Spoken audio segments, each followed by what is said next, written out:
कौन बनेगा नेता। नगर निगम के चुनाव पास आने वाले थे। पूरे कानपुर शहर में टिकट को लेकर मारामारी शुरू थी, लेकिन सबसे ज्यादा चर्चा में वार्ड नंबर 40 की सीट थी।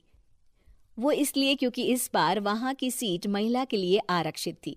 अब सवाल ये था कि चुनाव लड़ेगा कौन। इससे पहले ठाकुर साहब वहां से पार्षद थे और इस बार उन्होंने अपनी पत्नी सीमा ठाकुर को टिकट दिलवाई और ठाकुर साहब की शान के कारण सीमा जी ने 20,000 वोटों से चुनाव जीत लिया। अरे बधाई हो सीमा भाभी, अब तो आप वार्ड की पार्षद बन गई हैं। अब तो हमारे काम आप ही करवाएंगी। अरे ये तो सिर्फ नाम की पार्षद बनी है, वो तो महिला सीट आ गई, वरना पार्षद तो मुझे ही बनना था। अब भले ही चेहरा इसका होगा, लेकिन पावर तो मेरी ही होगी। अरे वाह भाई साहब, क्या दिमाग लगाया है आपने भी। आइए आप लोग, खाना लगा दिया है सबके लिए। सीमा जी पार्षद बन चुकी थीं, फिर भी उनकी एक ना चलती। सारे काम ठाकुर साहब खुद ही संभाल लेते और जहां जरूरत पड़ती वहां सीमा जी का अंगूठा लगवा लेते। सीमा जी ज्यादा पढ़ी लिखी भी नहीं थी। एक दिन ठाकुर साहब और सीमा एक प्रोग्राम में जाते हैं। अरे ठाकुर साहब, आप आ गए। ओहो, पार्षद मैडम भी आ गई हैं। स्वागत है आप दोनों का। लगता है हमारे पार्षद फंड का सही इस्तेमाल हो रहा है। चलिए अब उद्घाटन करते हैं। ये लीजिए ठाकुर साहब कैची, आप ही सबसे पहले प्रवेश कीजिए। सब लोग आगे निकल जाते हैं और सीमा जी पार्षद होने के बावजूद भी पीछे खड़ी रह जाती हैं। वो देखती हैं कि वेलकम बोर्ड पर उनका नाम है, लेकिन महिला होने के कारण कोई उनका सम्मान नहीं कर रहा। अगले दिन एक आदमी उनके घर आता है। अरे ठाकुर साहब नमस्कार। कल ना हम नोटिस किए कि हमारा घर तो अवैध है और नगर निगम वाले उसे तोड़ने आ रहे हैं। अरे कुछ कीजिए ना ठाकुर साहब। देखो भाई, मैं तो ज्यादा कुछ कर नहीं सकता, पर अगर तुम सबकी जेब गर्म कर दो तो कुछ हो सकता है। कुल मिलाकर 4 लाख लगेंगे। अरे 4 लाख ठाकुर साहब? अरे भाई, मैं अपने लिए नहीं मांग रहा हूँ। दरोगा है, इंजीनियर बाबू है, बड़े साहब है, सबको देना पड़ता है ना थोड़ा थोड़ा। बोलो है मंजूर? तभी वहां अचानक सीमा जी आ जाती हैं। अरे ये आप क्या कर रहे हैं? पहले इन्हीं लोगों से तो आपने वोट मांगे, अब इनसे ही पैसे ले रहे हो। अरे चुप रहो तुम।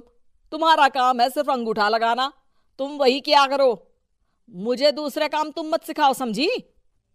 और तुम ना जाओ, अब पैसे लेकर आओ, वरना जेसीबी किसी भी वक्त आती होगी। सब कुछ ऐसे ही चलते रहता है। एक दिन सीमा जी और ठाकुर साहब को एक लोकल मीटिंग में बुलाया जाता है। वहां पर कई और अधिकारी लोग भी मौजूद रहते हैं। अब मैं चाहूंगा कि ठाकुर साहब हमारे बीच 2 शब्द कहें। मेरे प्यारे भाइयों और बहनों, आज मेरा सौभाग्य है कि मैं आप सबकी सेवा दिन रात कर पा रहा हूं। आपने मेरी पत्नी को भारी मतों से जिताया है, इसलिए मैं आप सभी का शुक्रगुजार हूं। मैं आप सबसे वादा करता हूं कि हमेशा की तरह हमारे वार्ड में किसी को कोई तकलीफ नहीं आने दूंगा। सभी लोग तालियां बजाने लगते हैं। अब मैं माननीय पार्षद मैडम को स्टेज पे बुलाना चाहूंगा। अपने नाम को बुलाया सुनकर सीमा जी एकदम चौंक जाती है। उन्हें बिल्कुल उम्मीद नहीं थी कि इतनी बड़ी जगह उन्हें मंच पर बुलाया जाएगा। जैसे तैसे वो मंच पर चढ़ती हैं। ऊपर जाते ही सीमा जी को सारी पुरानी बातें याद आ जाती हैं कि किस तरह उनके पति उन्हें कभी भी आगे बढ़ने नहीं देते और उनके नाम से गलत काम करते हैं। वो बोलने लगती हैं।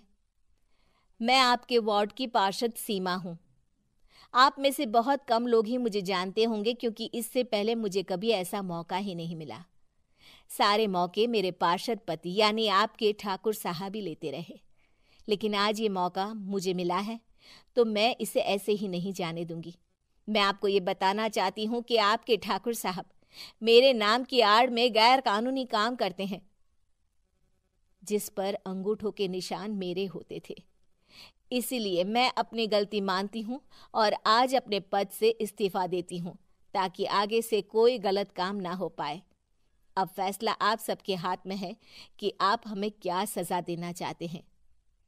सीमा जी की बातें सुनकर ठाकुर साहब के चेहरे का रंग उड़ जाता है और वो शर्म से मुंह नीचा करके वहां से चले जाते हैं और पद से इस्तीफा देकर ही सही सीमा जी अपने आप में आत्मविश्वास महसूस करती हैं।